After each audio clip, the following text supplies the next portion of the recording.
Hello and welcome. So, given the triangle below, solve for x.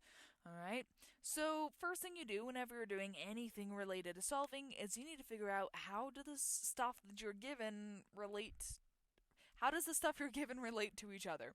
Alright, so here we see two of these little dashes. These are really important because in geometry, when you see those dashes on sides of any figure, that means that they are congruent, or in other words, equal to each other.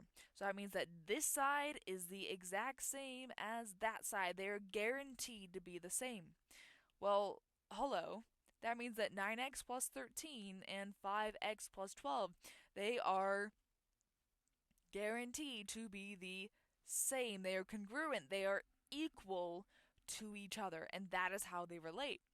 Now, you could go a step further and say, hey, two congruent sides means it's an isosceles triangle, but where we don't need to know anything about the angles or we don't need to go further with it, it's still a little more information than what you need. Alright, so once you have that relationship, solve for x, right? You want to get all the x's on one side, all of the numbers on the other.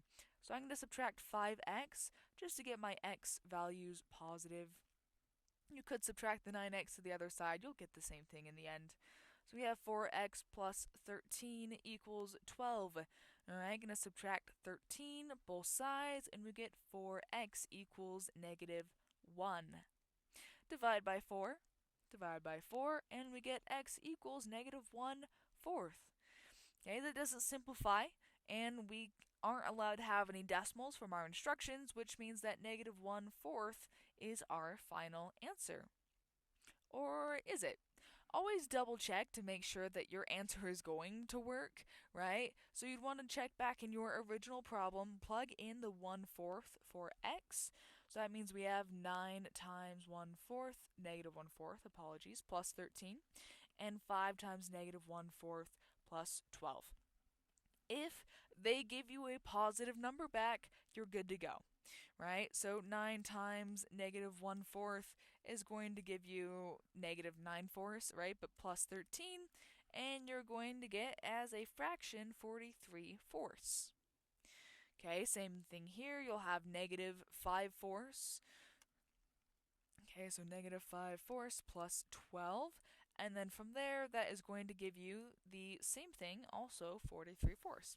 Which makes sense, they're the same number because we were told originally that the sides were the same thing. And because they're both positive numbers, they work. Huzzah. And that's as much as you need to know, or care that you need to know, because once you know that the solution works despite being a negative number, awesome. You're good to go. Call it a day. And that's all you need to do for this. Thanks for watching.